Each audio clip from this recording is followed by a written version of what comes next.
Bismillahirrahmanirrahim. Assalamualaikum warahmatullahi wabarakatuh. Alhamdulillahirrabbilalamin.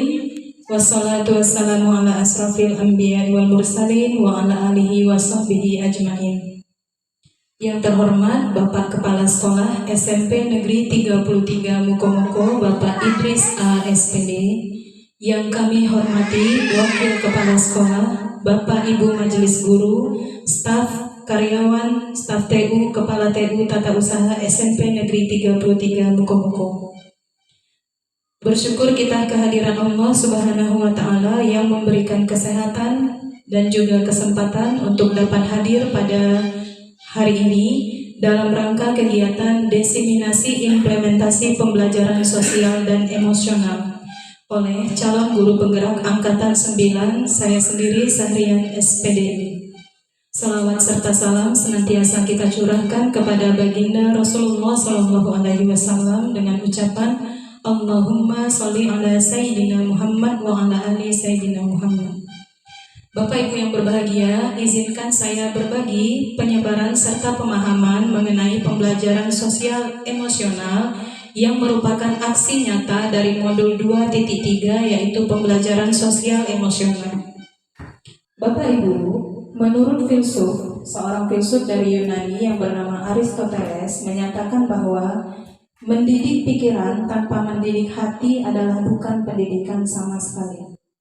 Jadi kalau kita membuat siswa pintar tetapi kita tidak berempati kepada mereka, kita tidak bersimpati kepada mereka, kita tidak memberikan pemahaman-pemahaman seperti kesadaran diri, manajemen diri, keterampilan berelasi, maka itu bukan pendidikan sama sekali.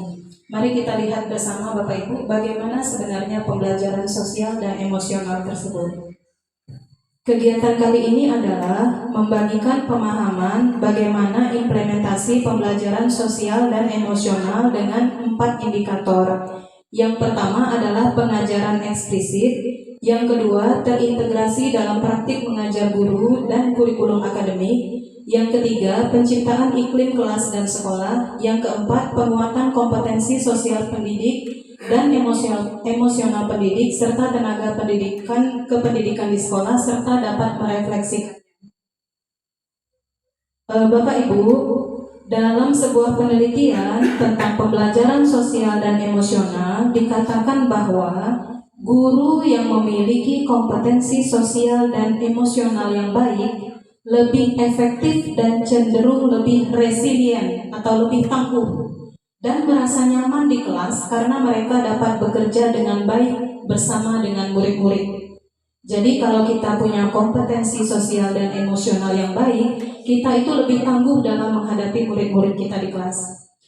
Adanya keterkaitan antara kecakapan sosial dan emosional yang diukur ketika TK, taman kanak-kanak, dan hasil ketika dewasa nanti di bidang pendidikan, pekerjaan, pelanggaran hukum, kesehatan, dan mental. Jadi ada keterkaitan. Kalau di TK sudah ditanamkan nilai-nilai kompetensi sosial emosional, pada saat dewasa nanti akan tampak dalam bentuk karakter peserta didik tersebut. Ini sebuah penelitian tentang manfaat penerapan pembelajaran sosial emosional yang menyatakan bahwa ada 5 peningkatan kompetensi sosial dan emosional. Bentuknya adalah peningkatan perilaku positif. Kemudian ada lingkungan belajar yang suportif. Dalam pengertian, dampaknya nanti adalah pengurangan perilaku negatif. Kemudian ada peningkatan sikap pada diri sendiri, respek dan toleran terhadap orang lain dan lingkungan sekolah. Dampaknya nanti adalah pengurangan tingkat stres dan peningkatan performa akademik siswa di sekolah. Jadi PSE atau pembelajaran sosial emosional ini penting Bapak Ibu.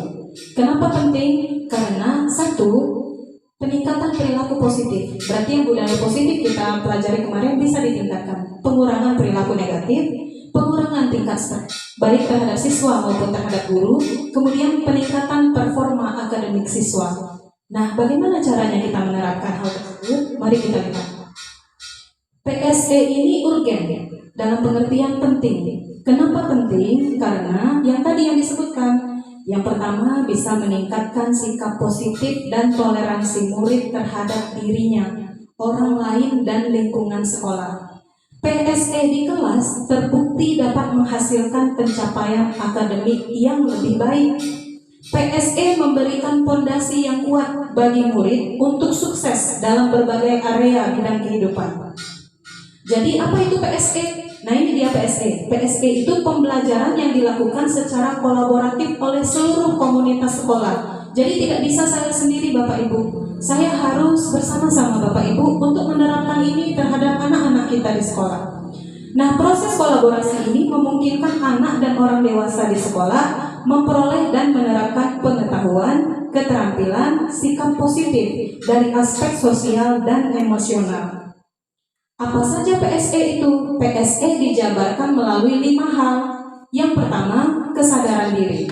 Yang kedua, manajemen diri.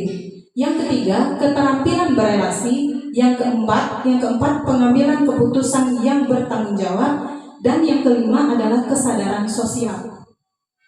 Kesadaran diri seperti apa? Ini dia Bapak Ibu.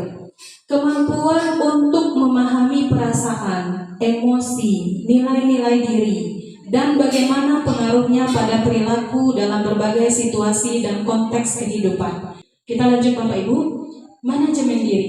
Manajemen diri merupakan kemampuan untuk mengelola emosi, pikiran, perilaku secara efektif dalam berbagai situasi dan untuk mencapai tujuan dan aspirasi. Bentuknya seperti apa? Kira-kira anak kita itu menyiapkan buku pelajarannya pagi menjelang sekolah, bukunya semua dibawa ke sekolah, atau malam sebelum dia berangkat ke sekolah. Dari ketiga poin tadi Bapak Ibu, kalau dia menyiapkan buku pelajarannya pada poin 1 dan 2, berarti manajemen diri dia belum sempurna, belum positif. Tapi kalau seandainya dia menyiapkan hal tersebut pada malam harinya, itu dalam pengertian manajemen dirinya sudah baik. Kemudian kesadaran sosial, kemampuan untuk memahami sudut pandang dan dapat berempati dengan orang lain. Berempati itu beda dengan bersimpati Bapak Ibu. Kalau bersimpati dalam pengertian seperti apa? Bu, mungkin ada pendapat? Bapak Ibu mungkin ada pendapat simpati dengan empati itu berbeda ya Bapak Ibu? Ya, kita pasti ini simpati beda dengan empati karena kata-katanya udah beda ya Bapak Ibu ya. Kira-kira Bapak Ibu seperti apa perbedaannya Bapak Ibu? Menurut saya kalau simpati itu mungkin dari ucapannya saja. Kalau berempati kita melakukan dengan perbuatannya langsung. Iya, menurut saya. Terima kasih Bu Nurjana sekali ya Bapak Ibu. Benar apa yang dikatakan oleh Bu Nurjana tadi, kalau simpati mungkin hanya sekedar kata-kata saja ya Bu ya. Kalau empati sudah turut di sana perbuatan, kemudian kita turut merasakan dan juga semuanya dengan melalui hati ya Bapak Ibu ya. Terima kasih Bu Nur atas partisipasinya. Nah seperti itulah Bapak Ibu. Bapak Ibu, kalau kita sebagai guru ingin murid kita berempati, ingin murid kita memiliki empati yang tinggi, maka empati itu harus nampak dalam diri kita. Harus kita ajarkan kepada murid-murid kita Bapak Ibu. Seperti apa sih empati itu? Seperti apa sih kita merasakan? Seperti apa kita merasakan apa yang dia rasakan itu? Nah, bagaimana Bapak Ibu? Kita lanjut dulu. Nanti kita lihat seperti apa implementasinya. Selanjutnya, keterampilan berelasi. Ini adalah sebuah kemampuan untuk membangun dan mempertahankan hubungan-hubungan yang sehat dan suportif. Yang paling penting di sini adalah komunikasi yang efektif. Keterampilan berelasi ini sangat penting, baik bagi diri kita sebagai pendidik maupun diri kita antara murid-murid kita sebagai yang terdidik tadi. Jadi dengan kemampuan komunikasi yang efektif ini, kesalahan-kesalahan atau hal-hal yang tidak kita inginkan itu bisa kita tekan. Jadi perilaku di sekolah itu selalu yang bernuansa positif, yang negatifnya tadi kita tekan. Inilah keterampilan berelasi. Selanjutnya pengambilan keputusan yang bertanggung jawab. Ada orang bijak bilang, kalau lagi senang jangan buat keputusan. Kalau lagi marah jangan buat keputusan. Nah, seperti apa pengambilan keputusan yang bertanggung jawab? Ini merupakan kemampuan untuk mengambil pilihan-pilihan membangun yang berdasarkan atas kepedulian, kapasitas dalam mempertimbangkan standar etis dan rasa aman, untuk mengevaluasi manfaat dan konsekuensi dari bermacam-macam tindakan dan perilaku untuk kesejahteraan psikologis. Bapak Ibu, ada well-being di situ Bapak Ibu. Dalam pengertian kalau fisik kita sejahtera sebagai seorang guru, dalam pengertian kita sehat, tetapi psikologis kita tidak aman Bapak Ibu, kita juga tidak sejahtera. Kita tidak akan fokus mengajar murid-murid kita. Berarti kesejahteraan itu baik lahir maupun batin, baik mental, spiritual, dan juga jasmani, itu perlu kita jaga. Bagaimana caranya dan bagaimana implementasinya untuk dapat kita implementasikan kepada siswa kita di sekolah? Yang pertama Bapak Ibu, ini sudah Bapak Ibu ya, udah ada contohnya tadi. Nah ini dia caranya Bapak Ibu, ada 4 yang bisa kita terapkan di sekolah. Yang pertama, pengajaran eksplisit. Memang yang kelima-limanya tadi langsung kita ajarkan kepada murid kita di dalam kelas. Ada RPP-nya Bapak Ibu, nanti akan saya bagikan. RPP kesadaran diri, RPP manajemen diri, kesadaran sosial, keterampilan berelasi, dan RPP pengambilan keputusan yang bertanggung jawab. Memang kita ajarkan di dalam kelas. Selanjutnya yang kedua, integrasi dalam praktik mengajar guru dan kurikulum akademik. Pada saat kita mengajar, misalnya semisal mengajar biologi atau bahasa Indonesia atau pendidikan agama Islam baik IPS ataupun PPKN dan juga seni budaya, kita masukkan yang poin-poin tadi. Ini kesadaran diri, ini manajemen diri. Apakah langsung disebut Bu Sarian, anak-anak kita sadar ya? Bukan yang seperti itu. Nanti kita lihat seperti apa. Selanjutnya, penciptaan iklim kelas dan budaya sekolah. Iklim kelas dan budaya sekolah ini terkait 5 kompetensi tadi Bapak Ibu. Dimulai dari kesadaran diri sampai ke pengambilan keputusan bertanggung jawab tadi. Memang kita ciptakan seperti itu di sekolah. Kemudian penguatan kompetensi sosial emosional pendidik dan tenaga pendidikan di sekolah, termasuk yang kita lakukan pada saat ini. Ini merupakan penyebaran untuk pemahaman pembelajaran sosial emosional. Mari kita lihat satu persatu Bapak Ibu. Pengajaran eksplisit. Eksplisit itu secara langsung. Kalau dalam bahasa Indonesia berarti denotatif yang nyata. Tidak pakai bahasa-bahasa kiasan. Langsung kita ajarkan kepada murid. Ini kesadaran diri, ini contohnya kita masukkan di dalam pembelajaran. Misalnya untuk 1 hari itu kita akan mempelajari kompetensi sosial dan emosional. Bentuknya di RPP seperti ini Bapak Ibu. Contoh ya, kelas 7, mata pelajarannya sosial emosional. Memang disebutkan seperti itu. Topiknya kesadaran diri, pelajarannya mengenal emosi diri. Tujuan pembelajarannya 1. Mengenal emosi diri. 2. Mengeksplorasi macam-macam emosi. Yang ketiga, mempraktikkan kesadaran penuh. Yang keempat, menjelaskan emosi yang dirasakan. Ini memang kita ajarkan langsung Bapak Ibu mengenai kesadaran diri. Demikian pula dengan kompetensi yang lainnya. Memang langsung kita ajarkan. Contohnya lagi ini penerapannya. Capaian pembelajarannya, murid dapat mengetahui cara mengelola emosi. Nah, bagaimana cara untuk mengetahui cara mengelola emosi ini? Nah, ini eksplisit itu tadi. Memang kita ajarkan langsung kepada murid-murid kita di dalam kelas. Selanjutnya, integrasi dalam praktik mengajar guru. Kita punya RPP Bapak Ibu.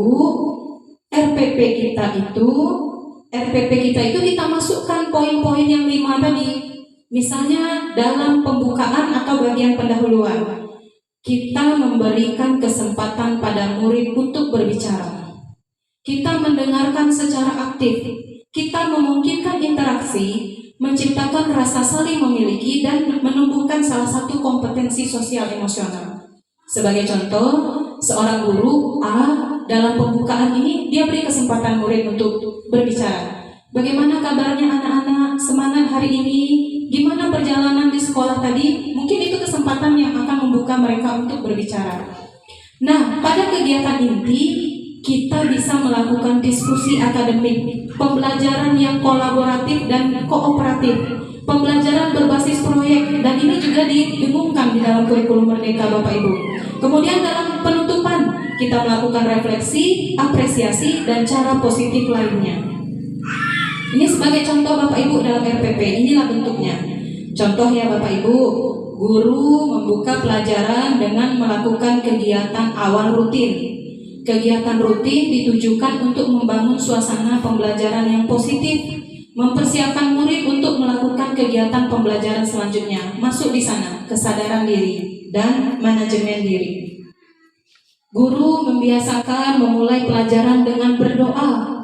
Kita selalu ya Bapak Ibu, sebenarnya yang itu tuh sudah kita lakukan Bapak Ibu, cuma kita nggak tahu kemana perginya. Berdoa itu sudah kesadaran diri, sudah manajemen diri Bapak Ibu. Kemudian apa lagi? Guru melakukan mindfulness sama anak-anak, menyanyikan lagu himne guru misalnya. Itu udah ada kesadaran diri, udah pengambilan keputusan yang bertanggung jawab. Guru menyepakati kesepakatan kelas, aturan yang ada di kelas. Itu sudah bagian-bagian dari kompetensi sosial dan emosional. Kemudian menciptakan iklim kelas dan budaya sekolah. Ini kita merupakan upaya mengubah lingkungan sekolah melalui praktik guru dan gaya interaksi mereka dengan murid, atau dengan mengubah peraturan dan harapan sekolah. Diinginkannya kondisi yang ideal itu memang kita sebagai guru itu harus menjadi teladan Bapak Ibu. Memang kita yang mengajarkan yang 5 poin tadi kepada peserta didik kita Bapak Ibu.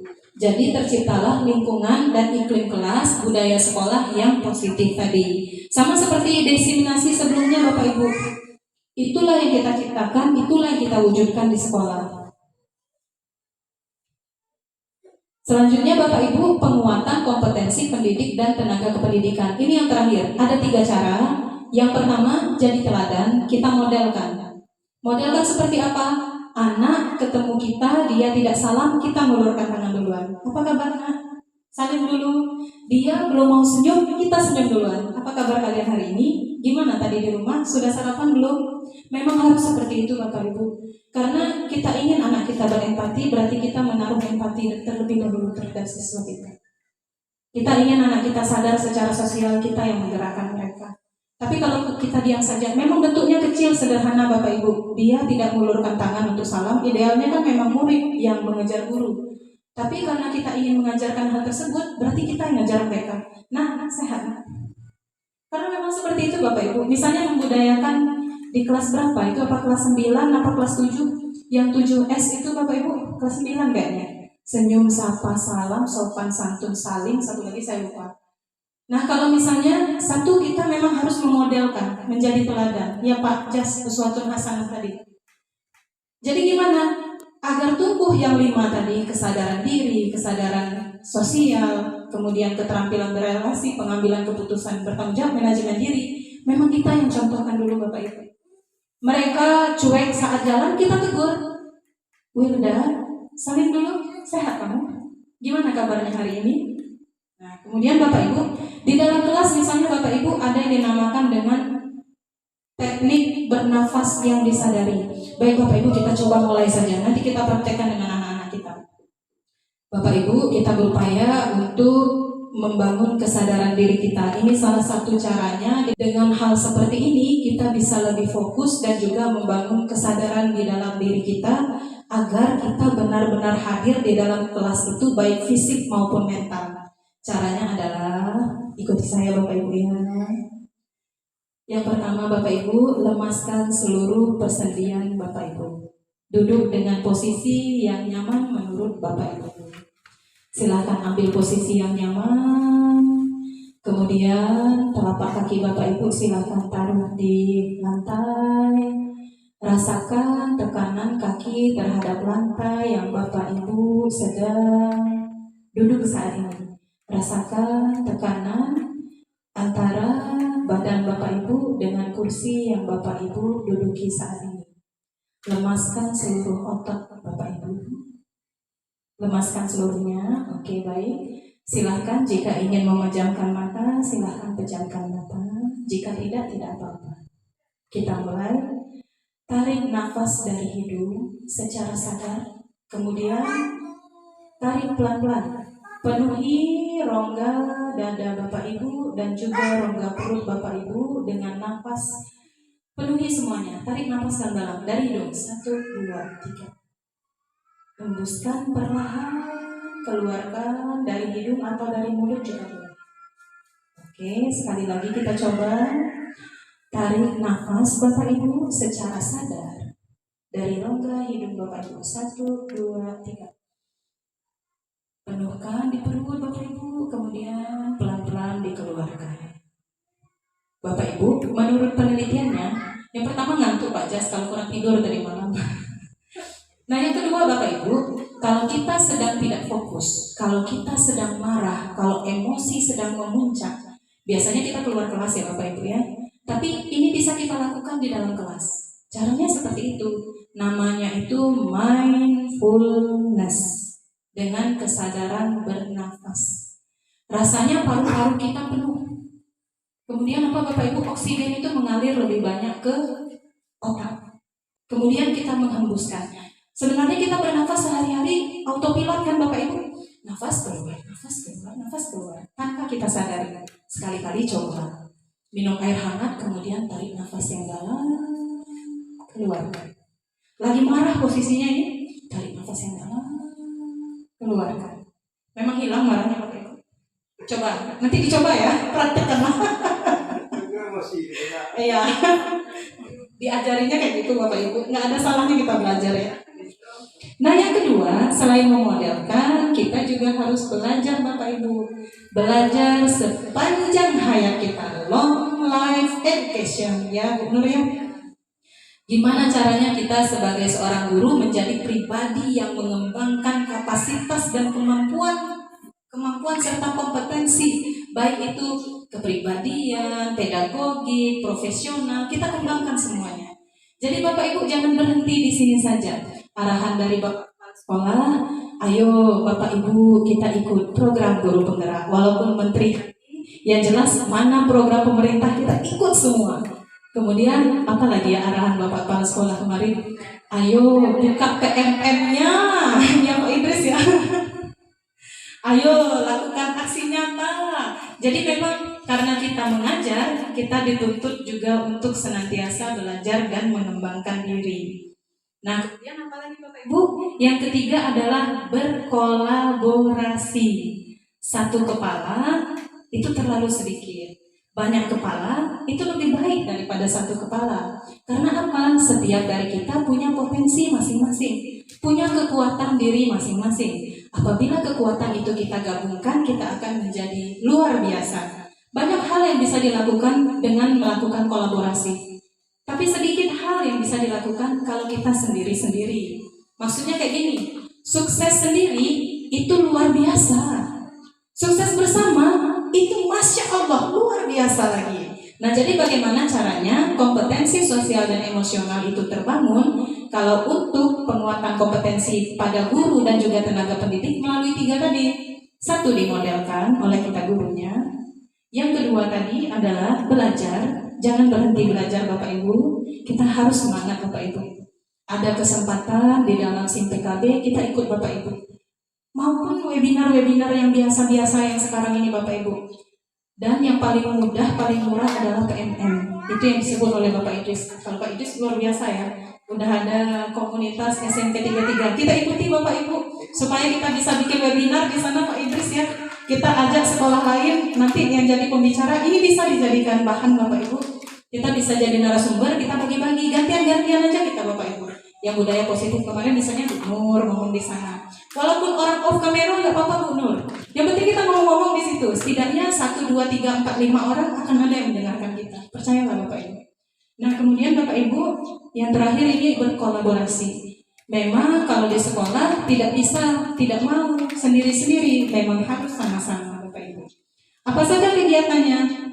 1, bikin kesepakatan bersama. Kalau kolaborasi kayak kita rapat, kita usahakan untuk dapat hadir secara penuh tadi. Kemudian membuat komunitas belajar profesional. Sudah ada namanya komunitas belajar SMP Negeri 33. Pengikutnya baru 3 orang. Ayo Bapak Ibu dibuka PMM-nya, cek komunitas kita ikuti, klik aja ikuti. Nanti mudah-mudahan ya Pak kita bisa ada webinarnya enggak Pak ya? Kita bisa undang sekolah misalnya kayak SD 3, kayak kegiatan kita tadi itu kompetensi sosial emosional Bapak Ibu. Kita memodelkan di depan peserta didik kita sebagai petugas upacara dan dia akan lihat contoh seperti itu. Coba kita lihat hari Senin, ada perubahan tidak? Nah kemudian apa lagi? membuat sistem mentoring rekan sejawat. Misalnya di sini Bu Pratiwi bagus ya untuk Google Form-nya, bisa bagi-bagi sama kita kayak gitu kan. Mentoring rekan sejawat seperti apa lagi? Bapak kepala sekolah kita ini narasumber berbagi praktik baik, jadi ini dinamakan dengan mentoring rekan sejawat. Mungkin bisa dipertimbangkan untuk kegiatan kita di semester genap. Kemudian yang terakhir, mengintegrasikan kompetensi sosial emosional dalam pelaksanaan rapat guru. Dalam rapat guru mungkin awal-awal kita berdoa dulu. Mindfulness tadi menghadirkan kesadaran penuh supaya jiwa dan raga hadir di sini. Dan yang paling penting, hadir saat rapatnya. Itu dia Bapak Ibu. Nah, terima kasih banyak Bapak Ibu sudah mendengarkan saya mengenai pembelajaran sosial dan emosional. Mungkin sepanjang ini ada yang mau mungkin ditambahkan atau yang mau kita sharingkan bersama, saya persilakan. Terima kasih. Wassalamualaikum warahmatullahi wabarakatuh.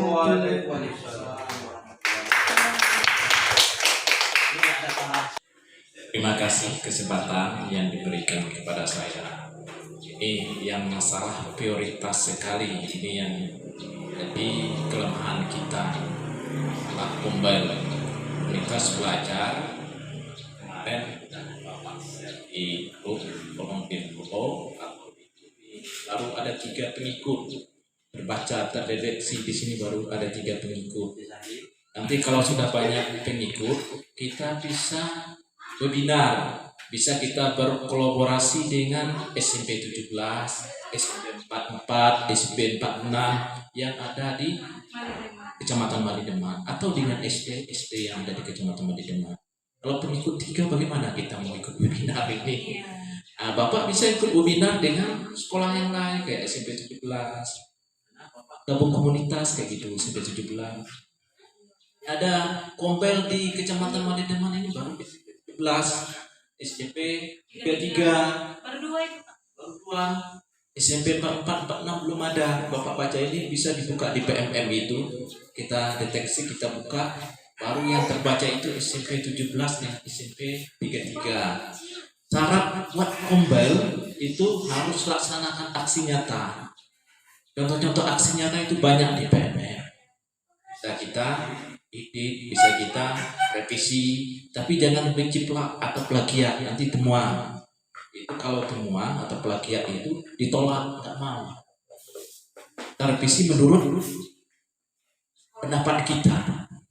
Bisa mudah dicari itu, dicari di Google, kita copy, kita paste, oke, udah.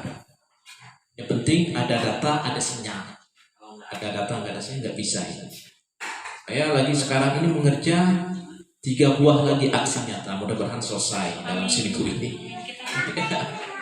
Kalau enggak ya, bakalan kita nggak bisa buat kombel lagi. Minimal satu sekolah itu 3 kombel. Minimal itu. 3 kombel komunitas belajar, bisa kombel pelajaran PAI, penjas. Di sini kan banyak guru agama kita. Iya, kita bikin. PAI. Memang harus ada aksi nyata guru. Mana nanti ya Bu Saria, Pak Iti, melaksanakan aksi nyata. PKN bisa juga. PKN bisa, bahasa Inggris bisa. Kita baru 1, minimal 3 kombel satu sekolah. Kombel mata pelajaran, kombel sekolah kayak gitu. Kombel mata pelajaran belum ada kita, baru kombel sekolah yang ada. Kombel sekolah paling banyak, kombel paling bagus.